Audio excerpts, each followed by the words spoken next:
agama, ritual. Itu kalau saudara lupa bahwa kita ini sedang berelasi dengan Tuhan.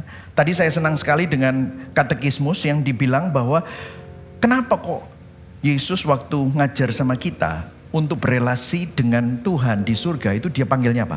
Bapa. Kalau mau berdoa gimana?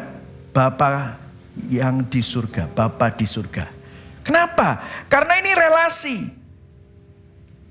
Siapa yang berani membangunkan raja jam 3 pagi? Ya cuma anaknya. Berani ajudannya. Ya kan? Kalau mau ketemu sama presiden protokolnya banyak. Yang berani untuk melewati semua protokol, ya anaknya. Betul saudara? Begitu juga Tuhan. Saudara, saya sama istri, itu kalau berdasarkan semuanya prosedur, SOP, by the way sekarang saya lagi ditinggal sama istri saya, bukan ditinggal selamanya ya saudara ya. Tetapi pas lagi dia business trip di Amerika yang ngurusin kerjaan kita selama 2 minggu.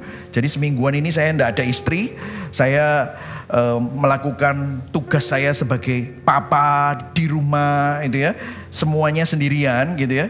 Tapi kalau saya melakukannya sebagai fokusnya, melakukan tugas, prosedur, semuanya diatur SOP, maka saya bisa capek, saya bisa lelah. Kenapa kok saya nggak capek dan saya nggak lelah? Karena saya berelasi bukan dengan suatu benda mati atau cuman hanya sebuah kewajiban untuk memenuhi tugas saya, bukan. Kenapa? Saya berelasi dengan istri saya yang saya cintai. Jadi meskipun jauh, wah kita video call, kita call-callan gitu ya. Udah kayak pacaran aja, I miss you. Gitu saudara ya. Oh pakai ini segala macam, kasih hati-hati. Waduh saya sampai, waduh ini kok kayak dulu ya saudara. Ya, terus kasih foto dia lagi ngapain gitu ya. Of course saya nggak kayak gitu saudara ya. Tapi kenapa kok bisa seperti? Kenapa saya punya relasi. Jadi apakah ada tugas sebagai seorang suami? Yes. Tapi tugas itu tidak membuat saya capek. Kenapa?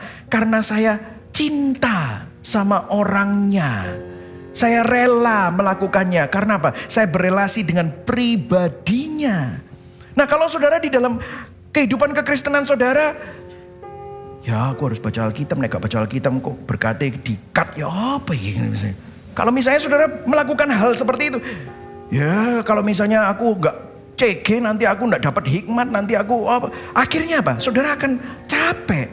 Saudara meskipun melakukan hal yang rohani, tapi saudara hidup di work cycle. Kenapa? Karena saudara lupa bahwa fokusnya bukan pada agamanya, filsafat, doktrin atau konsep. Namun membangun relasi dengan pribadi. Amin saudara. Coba kita lihat di Yohanes 15 ayat 9. Ini lihat. Tadi kita belum baca ini. Ayat 9 soalnya. Tadi kan sampai ayat 8. Ayo baca sama-sama. 1, 2, 3. Seperti Bapa telah mengasihi aku, demikian juga aku telah mengasihi kamu. Tinggallah dalam kasihku itu loh. Kamu tinggal loh di situ. Sama kasihku itu. Wow.